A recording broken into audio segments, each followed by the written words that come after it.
Solitaire. Qui ne connaît pas ce jeu? Il a permis de surmonter des heures d'ennui au bureau en offrant un divertissement discret, tout en laissant à notre patron penser que nous étions profondément absorbés dans notre travail. Et si je vous disais que Solitaire est la formation la plus efficace qui soit?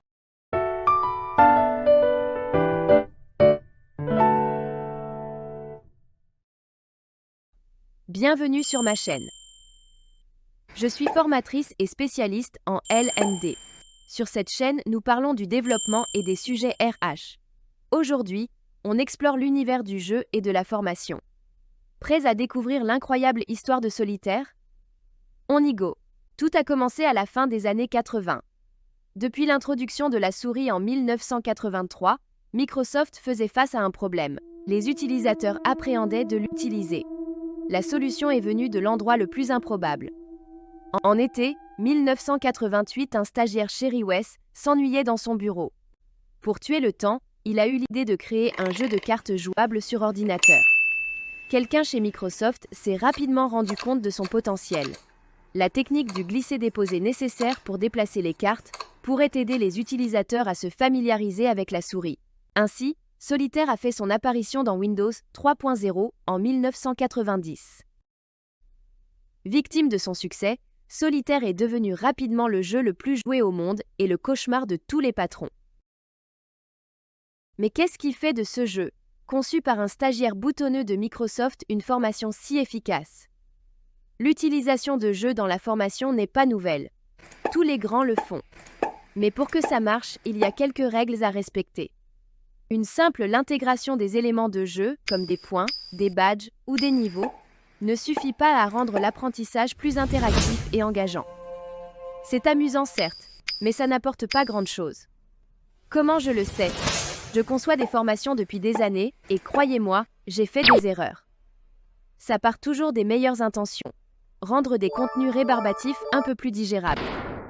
Mais souvent, le résultat ressemble à du brocoli nappé de chocolat. Si vous n'aimez pas le brocoli, même le chocolat ne vous fera pas envie. Pour que l'apprentissage ludique fonctionne, il faut s'appuyer sur la psychologie humaine. Les scientifiques distinguent deux types de motivation, extrinsèque et intrinsèque.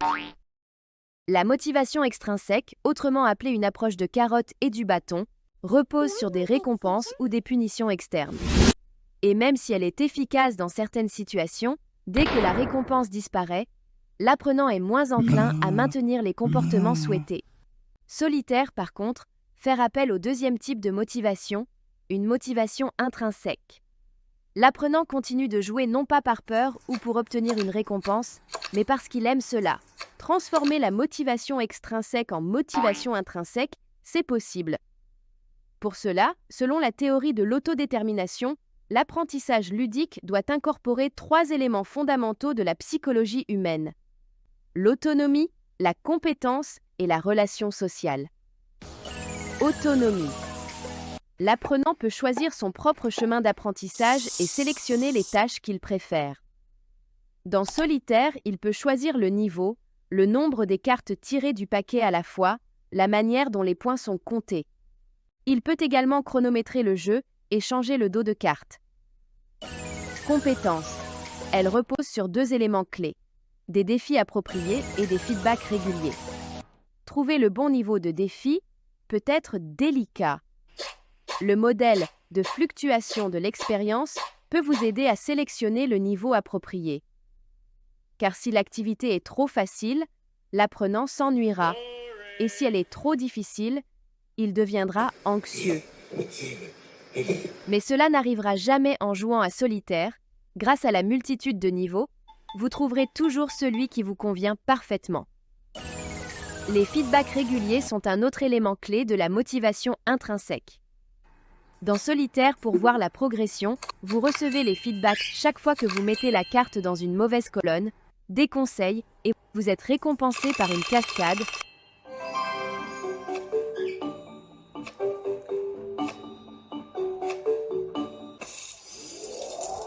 Et vous voyez votre progression sur un tableau de récapitulation quand vous gagnez.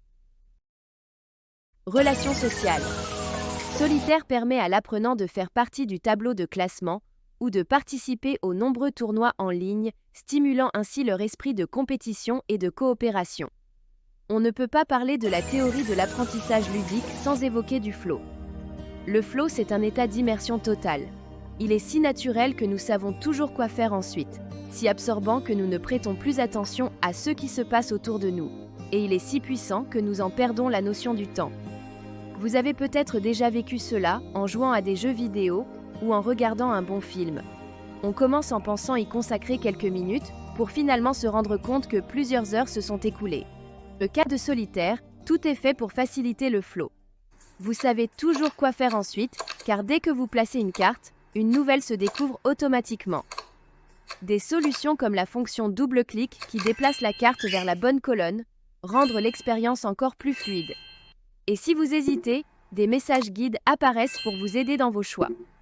Bref, Solitaire est une formation basée sur jeu idéal, permettant d'apprendre à utiliser une souris et à maîtriser la fonction de glisser-déposer de manière fluide et intuitive. Vous avez maintenant tous les éléments nécessaires pour créer votre formation. Elle doit être basée sur la psychologie humaine et la motivation intrinsèque, favoriser l'autonomie et la compétence, inclure les feedbacks réguliers et le défi approprié, sans oublier d'intégrer les relations sociales et faciliter le flow. Un avertissement néanmoins avant la fin, l'apprentissage ludique peut être efficace dans certains contextes, mais pas dans tous. Ce n'est pas une solution miracle. Il doit être conçu soigneusement pour s'assurer qu'il correspond bien aux objectifs de votre entreprise et de votre public. Si vous trouvez cette vidéo intéressante ou avez appris quelque chose, donnez-moi un like et abonnez-vous à la chaîne. Ça vous prendra une seconde, mais cela m'aidera énormément. Merci de rester jusqu'au bout et on se voit très prochainement. Bye bye.